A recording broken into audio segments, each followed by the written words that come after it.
Okay, folks, hang on. This is going to be a weird one. Yeah, you never got in the car with me before. Howdy, folks. It's Widget Walls from needcoffee.com here, under the seatbelt.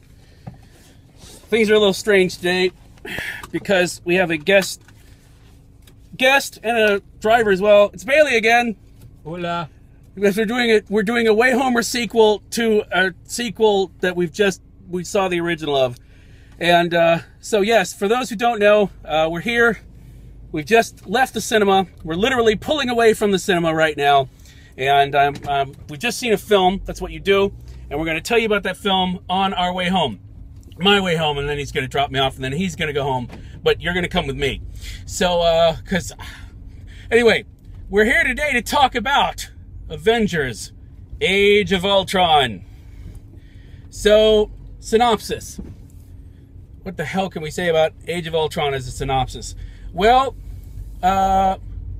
everything that's happened in the Marvel Cinematic Universe before, that's in a little bracket, and the Avengers have been trying to regain the, actually I don't need this, trying to regain the scepter that Loki used in the first Avengers film, and basically, once they get it back, well, once they get a hold of that technology, some people have an idea to, shall we say, utilize that technology in a good way. But you know, the best laid plans of mice and Tony Stark always pretty much go awry because the plot's better that way. And that's basically the setup. If you haven't figured out from the title, they're trying to create Ultron. And if you haven't figured out from the trailers, Ultron is James Spader. So, I don't know why you would want to create an artificial intelligence that was like James Spader, because we all know James Spader is the nicest evil person that you would ever want to invite out for drinks. I mean, I would want to drink with him because he seems pretty cool. He's the only reason to watch The Blacklist. Anyway, point being is that you put James Spader in a robot body and bad things are ultimately going to happen. I think that's just known, right? Normally you know that. James Spader in a robot. James Spader in a robot. But you know what? It's like Has that ever been done before? I don't know. That was the sequel to what is it? Less Than Zero 2 or something? Sorry. Ouch. Sorry, Robert. I know he watches these. Anyway, just like in The Walking Dead, the reason why they don't call them zombies and they don't know to shoot them in the head is because there weren't zombie movies in that universe. Well, obviously in this universe, they didn't know not to put James Spader into a robot body, because I think anyone here would have told them that was a bad idea. But that's basically and Tony Stark has never read any science fiction. No, apparently not. Apparently not. An AI. None.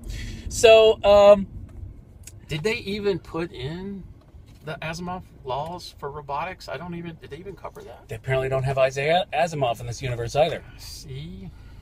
Well, think about it. If you really had a bunch of science fiction in this universe that you could read, a lot of stuff in the Marvel universe would never happen.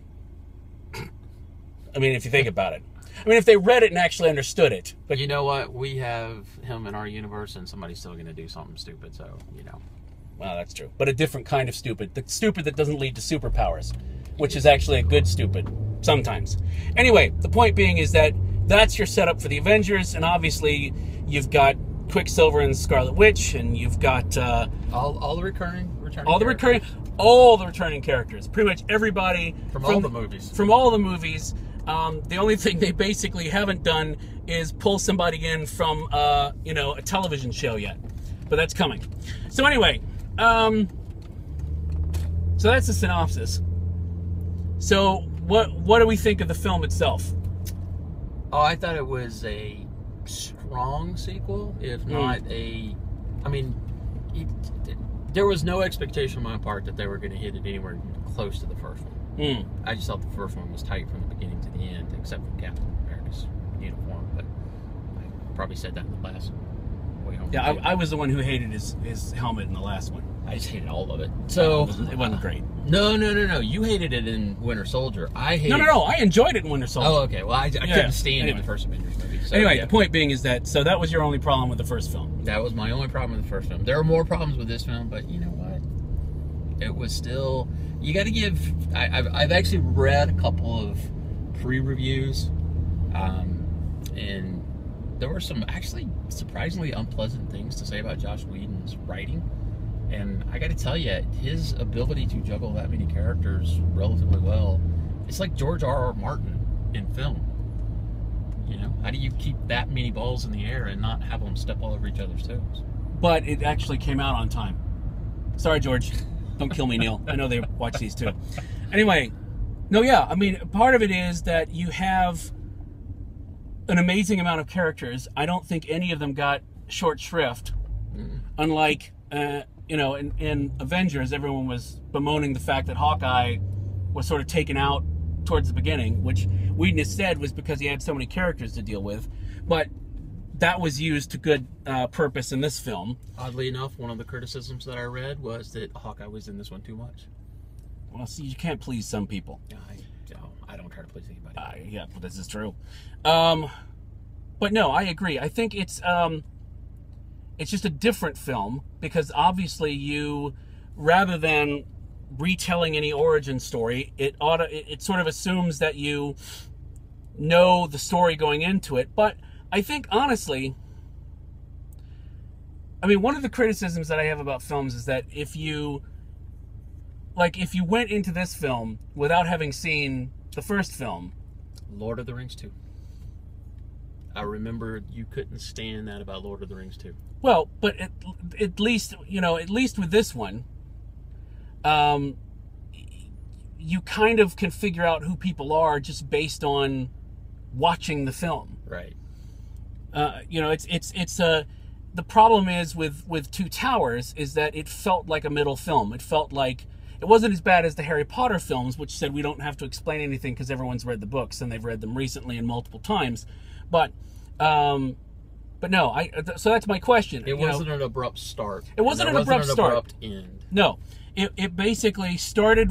It's hit the ground running, and kind of barely stopped. I mean, it sort of stopped to let you breathe slightly, but that was about it. Otherwise, it just kept going and going and going, and in an interesting way. So, I mean, you don't need a lot of information to figure out what Captain America's deal is, or the Hulk, or you pretty much catch on who these characters are supposed to be. It sort of helps that they're so iconic. You know, it comes to a point where it's like saying, oh, well, you know, I didn't know the backstory for Robin Hood. Well, you know, it's Robin Hood, right? There's certain characters that become so iconic that you just go, well, you need to get a life. So I think you can watch this film and not have watched everything that comes up to now and still get your footing. Oh, no. You will obviously you will be enriched if you know what all's going on. I mean, there are references to things from the previous movie and some of the other movies. Right. But if you don't know what the references mean, they don't take away from anything. Right. You're not scratching your head going, I don't understand what they were talking about. Right. Because it doesn't really give you time to scratch your head about anything. Scratch your head. I thought also that it was excellent how, and this isn't giving anything away, but how their own ability to do their stuff, their own abilities, they've obviously been working at it, so to speak. Well, they were, yeah.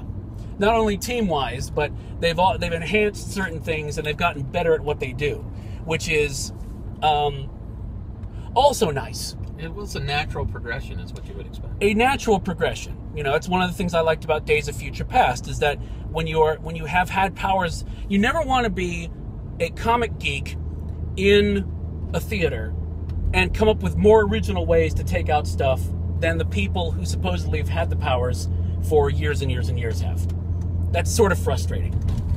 You know, if it's an origin story, that makes sense. But after a while, you just go, you know, if Wolverine is the best he is at what he does, then you shouldn't be able to come up with a better way to do what he does. Especially because, you know, you work in IT. I don't say you, I mean one works in IT. I technically still sort of work in IT. So I liked that aspect of it as well. And I thought that James Spader did a really excellent job of portraying, first of all, the menace, but keeping it light enough despite what he was doing. He was kind of like a Bond villain in a CG body, you know? A benevolent dictator? But I don't know how benevolent, because, I mean, you know, his plans were a little crazy. But still, I liked how he handled things. I liked the way Quicksilver and Scarlet Witch were handled, despite the fact that we had a really great Quicksilver in Days of Future Past. I thought that was done very well. I thought their powers were handled in an interesting way. And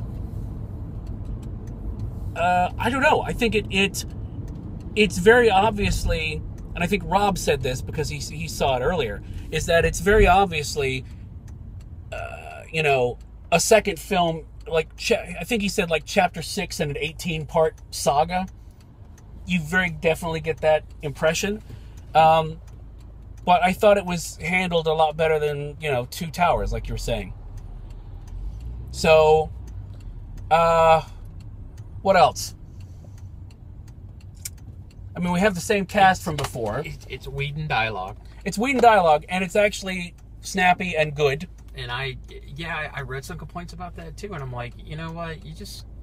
See, at that point, you're just nitpicking things because you're unhappy about well, something. and part of it, too, is that I think what Whedon does really well, and I think we said this in the Wayhomer for the first film, is he captured everything you want to have in a film and everything you want to have in a comic and mashed it together so the good parts work together, rather than some projects which try to make it too comic booky or not enough. You know what I mean? Not every film can be Dark Knight, as the Batman v Superman trailer is proving. But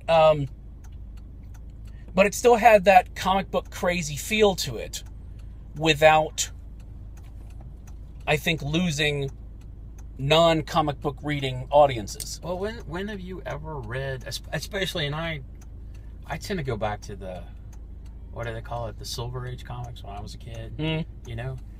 They had the snappy one-liner kind of dialogue was part and parcel to reading a comic. You could only fit so many words in a word balloon anyway. This is very true, especially if you're doing it Marvel style, where you had no idea what the art was going to be, so you had to kind of work around it. So it's very dark. But no, that's very true. It captures that feel to it without, like, losing the people who don't read comics, which at this point, I mean, we're in a comic book world at this point, considering every other weekend there's a comic book film coming out. Even stuff that people don't know are comic books. So, oh, light. Oh, hey. Lovely. You can see my very pasty arm. So let's see what else. No, I thought all the characters that had appeared in other MCU stuff were brought in very organically, where it felt like it made sense for them to be there, you know? So it wasn't like, oh, we need to figure out a way to shoehorn in this character, which has happened. And, you know, even beyond Quicksilver and Scarlet Witch, other characters that have been, you know, that are introduced in this film are handled exceptionally well, I thought. So, no, I thought it was very good. I thought it was extremely entertaining. It's just a different film from the first one, in that the first one was an origin story, but an origin story that was based on all the origin stories that had come before. So it was a meta origin story. And I don't know. This had more to get done.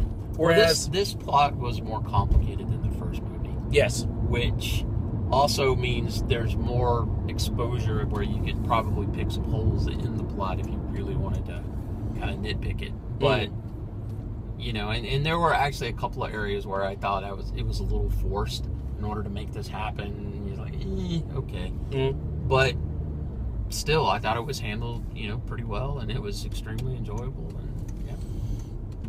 And it was fun. It is the epitome of what a summer blockbuster sequel type of thing is supposed to be. And it's working so well that everybody wants to have a shared universe. Even making, I mentioned Robin Hood before. They're doing a Robin Hood shared universe, God help us. So so I don't know. What do you think about? I think honestly, we saw the 2D film. I'm going to go back and see it in IMAX 3D, just cause. What would you recommend people see it in?